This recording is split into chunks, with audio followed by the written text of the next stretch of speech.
I wouldn't say they had a bad relationship at all. I think that, and it's really interesting. I was just walking over here from across the river. I was just sort of thinking of different memories of Jacques Chirac and incidents that that I witnessed with him and Tony Blair.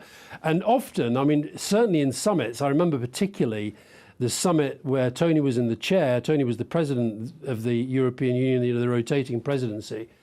And it was the one to choose the first president of the central bank, which was Wim Duisenberg, and Chirac was very, very opposed. And it became a very, very difficult summit.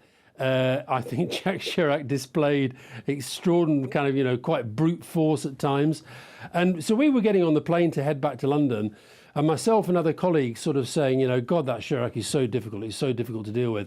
And Tony Blair would always say, well, I don't care what anybody says. I really like him, and I like the way he operates. And I think they actually I think they did have a mutual respect. I think he found Jacques Chirac incredibly charming, very funny at times.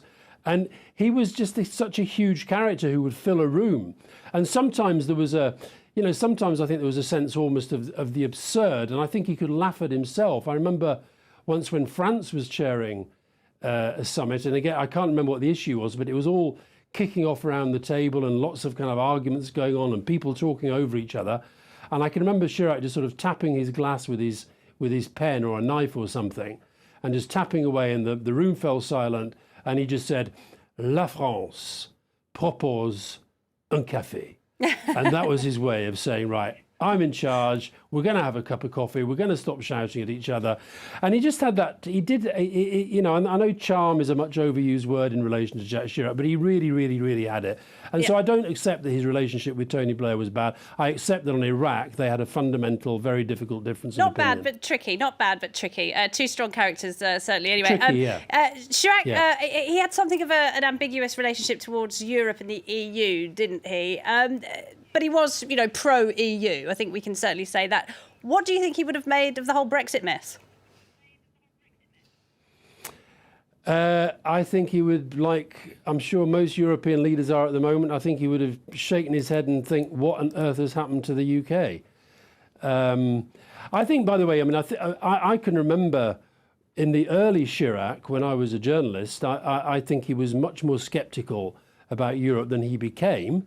And certainly I think that he felt, when we talk about the arguments he had with Tony Blair, I think sometimes he felt that it was Tony, he was kind of testing whether Tony was pro-European or pro-American. And sometimes I think saying that is the choice you now had to make in the world.